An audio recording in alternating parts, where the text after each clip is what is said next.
Hello, lovely loves. I wanted to get on here and talk about what I feel is the issue with all of the Abrahamic religions. And if you don't know, which you probably don't, because I don't think I've said it on this channel, I was actually raised as a Jehovah's Witness. So I was raised under an Abrahamic religion. And one thing about Abrahamic religions in general is it has a general consensus that there is a small, narrow path or narrow group of chosen people. And these people are blessed and they are given, of course, anyone can become a chosen one once they, what do you call it, worship correctly or whatever, give their allegiance to such religious constructs that they've made up. But I wanted to talk about specifically the issue that I have with the Abrahamic framework, specifically in relation to the Bible. And so you have the story of Adam and Eve, and this story is actually the same story that is in other religions that's not Abrahamic.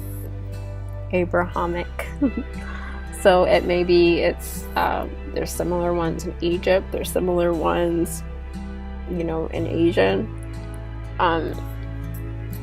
but you have the story where Eve is told, Adam and Eve are both told that they're in paradise and that they can have whatever they want, but to not take from the tree of knowledge of good and bad, or do not, you can do whatever you want, but this little section here is off limits. This little section here is special and you're not allowed to go here. Or they're just given some rules of things that they have to do.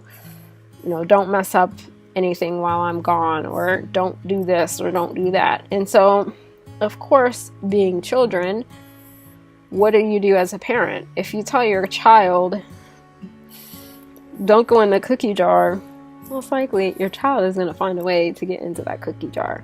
So the funny thing to me that I find funny is that they can ascribe God as being this almighty creator and almighty all-knowing God, yet he doesn't know his own son and doesn't know what his own son would do or daughter or his own creation, his own extension, and that he would create the possibility for sin. To me, that's an error on our own thinking, that we could even imagine that there could be a way for us to fail or to create a sin. Because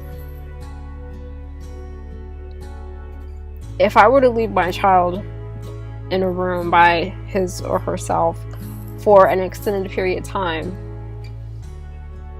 and I were to say, don't do this, I would assume that my child, given enough time, would do exactly what I'm asking not to do. And therefore, I would make sure that however I left that room, whatever they could do in that room, it couldn't be something that would hurt themselves. This is why you child-proof a room. This is why you put covers over outlets so that they're not able to stick anything in there that they happen to find. And this is just a really small example from what we can do with our little bodies and our little, parameters that we've created in this reality.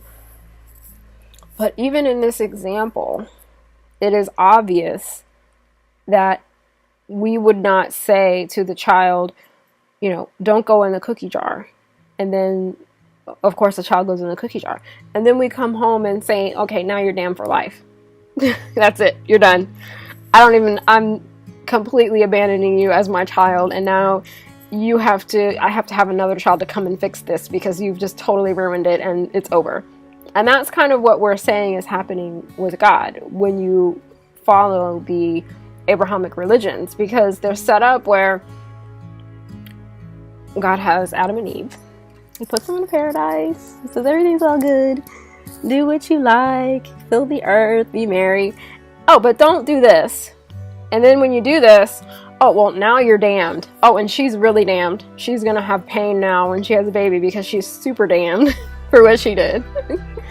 And it's just so silly because it's like you completely create this sin that could not even exist because the mere possibility of it existing shows that God is weak and stupid, which is not true.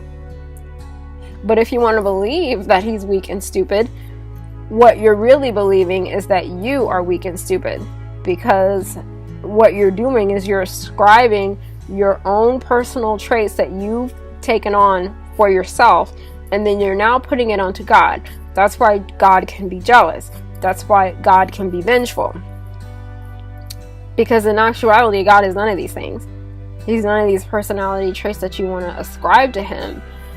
But because you have them within yourself, you want to put them onto him, but you've made them up. Just like you've made up that there's a possibility for sin.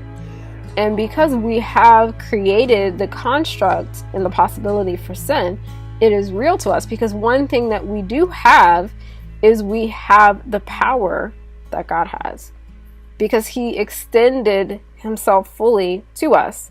And it's not a he, it's just I'm using it in Abrahamic terms, and they use it as if it is a masculine thing that is being extended, but it's actually both, because this is an extension of life and an extension of love, which has no sex.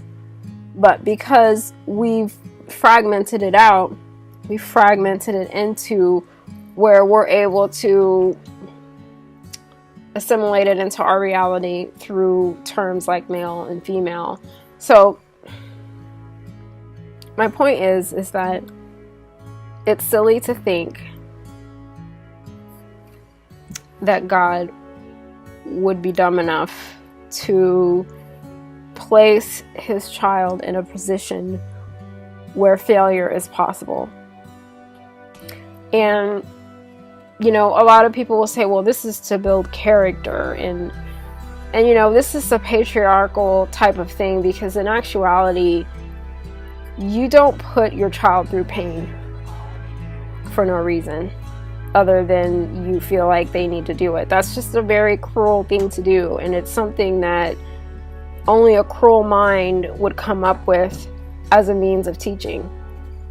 And I'm not saying that, that things don't need to be taught, because we've gotten ourselves to a point where we don't remember who we are. So in order to remember, it seems like there's some teaching involved. But the teaching doesn't have to be one of pain. It also doesn't have to be one of pleasure.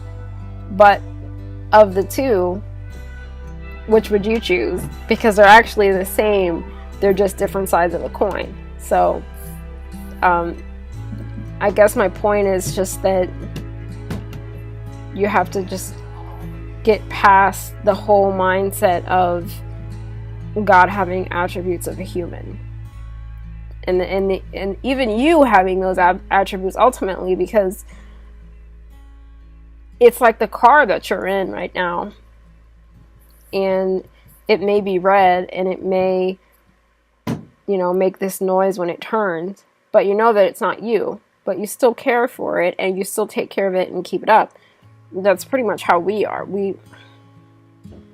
There's things that that maybe we have and don't have, that we do, that maybe we like or we don't like, but understanding that that's not who we really are can help you a long way with your journey and with figuring out what you really are. And the attributes that you're giving God that are human-like is a mistake, and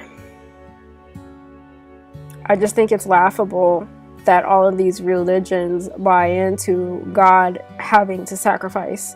Because the next thing is, he's sacrificing his son, in Christianity, at least. And that's just absolutely insane. And it perpetuates an idea of scarcity and of needing sacrifice in general, which is